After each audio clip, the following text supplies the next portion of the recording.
Welcome back. Today's teaching point is fiction writers plan out the conflict in their realistic fiction scenes before writing. This session is designed for students looking for ways to plan an outline for a self-contained realistic fiction scene. Today you're going to learn how to brainstorm ideas for a single realistic fiction scene that highlights a social issue, and you're also going to learn the characteristics of an effective scene. Now, in order to begin, you need an idea for your story. So if you haven't done the video on generating ideas for stories yet, I definitely recommend you do that video first. Now, once you have an idea, you're going to change that idea into a scene. I took my idea from technique number 3, which was using images, and my idea is going to be related to homelessness. Now, the second thing is you need to pick up the graphic organizer that is available on the resources tables. So watch with me as I start to build this outline. Now, I know what my social issue is. It's going to be about homelessness. I've got 2 or 3 characters. It's a 17-year-old kid. This guy's got big dreams. I've got some characteristics. He's got a father. Now, when you're using secondary characters, those secondary characters are symbols of choices that a character might take. So the father is one side of a choice character, and a homeless guy is another side of a choice. So those characters in stories actually represent big ideas. And a dilemma that I'm going to have in this scene is that the dad wants the kid to read to him, and the kid wants to do some homework. What is it the character wants? And we keep these things simple, but the character needs to have something that they're attempting to do. There has to be some kind of action in the scene. And this character just wants to fill in an application form because he wants to go to a college.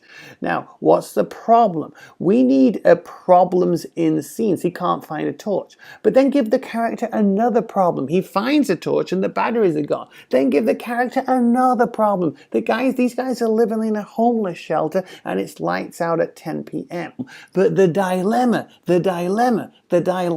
is the dad who doesn't read, that they've always had this habit at bedtime of the kid reading a book to him. Now, you could make that book symbolic in some way. So if there's a dilemma in a story, and if you keep building the 2 sides of those dilemma, you're really building the conflict and you're really building the intensity of the scene.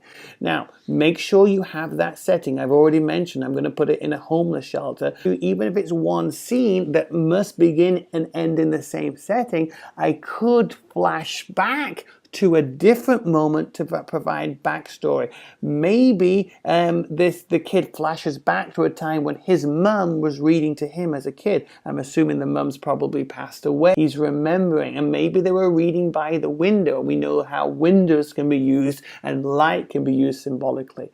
Now, what is the external conflict in here? What might the internal conflict be? Now, it's man v society I'm hinting at. So this guy has got this difficulty where he has his aspirations of being able to better himself, get to college.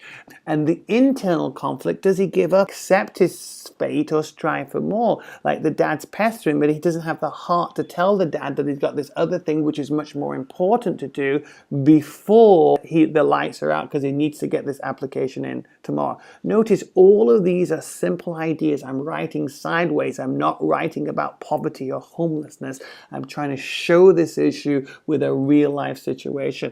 Now, how could I bring power into this? The power could be the books. I could take some moments to reference the books. The third character might be surprised about there's so much books or how thick the books are. Now, where could I use figurative language in here? I could think about the shelter as a prison. I could focus on the torch as hope. As I said previously, the books could be knowledge.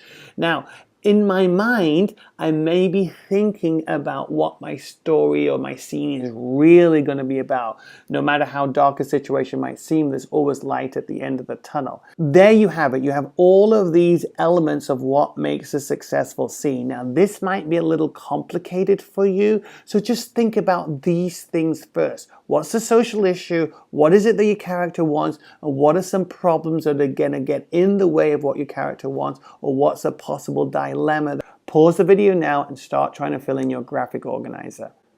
make sure you take your graphic organizer to your teacher before you start to write up your scenes. And it's very important that the elements to a successful scene fall into these categories. Number one, does your piece begin and end in the same setting? We're not writing a story, we're writing a scene. You can do a flashback, and you can almost flash forward as well to prognosticate, but you must have the bulk of the scene happening in the same setting. Do you have characters who are thinking, acting, talking, and doing all of those things? Do you have dilemmas?